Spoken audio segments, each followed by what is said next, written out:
The next thing that we are going to cover is how to check out a student.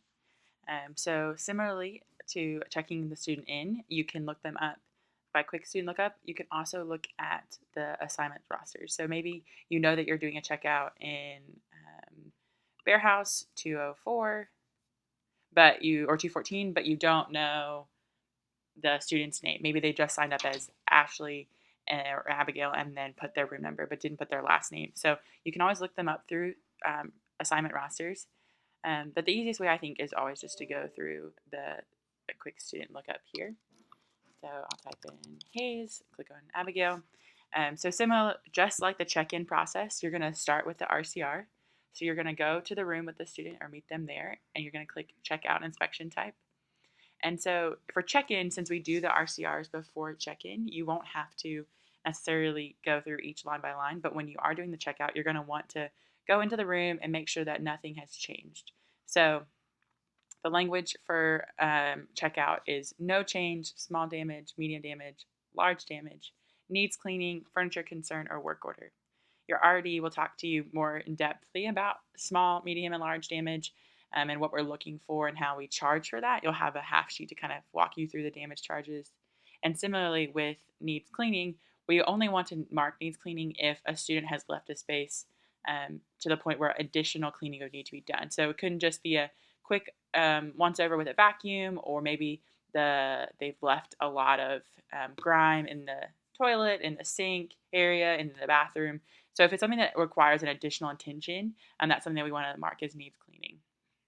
Just like with check-in, furniture concerns are things that the RDs can handle or the RDs interact with. So desk, dresser drawers, the wardrobe, the bed frame, anything like that. And then work orders, maintenance requests. So the lights are out, maybe the sink is dripping, there's something like that. So no change is something that will probably click the most.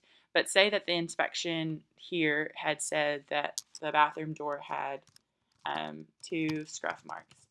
If those scruff marks were there for check-in and no additional scruff marks scruff marks have come since then, you're going to leave it as no change. So even though we may charge some people for adding additional scruff marks, if the scruff marks were already there, we want to make sure that we mark no change because that is not a charge we want to assess to the student. So you're just going to go through each different area and make sure that you're checking to see if anything has changed from this past year. Potentially, it may say not checked in parentheses, and that means that you have to actually change the inspection condition before you're able to save it.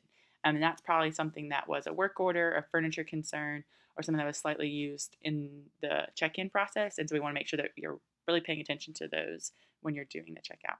If you have any notes that you want to say, maybe the student tells you that their roommate did the wall damage or that was there when they moved in, they might have some comments there.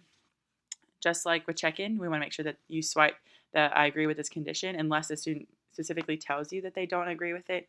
It is fine if they don't. Just make sure that we have comments about what they're saying if they don't agree.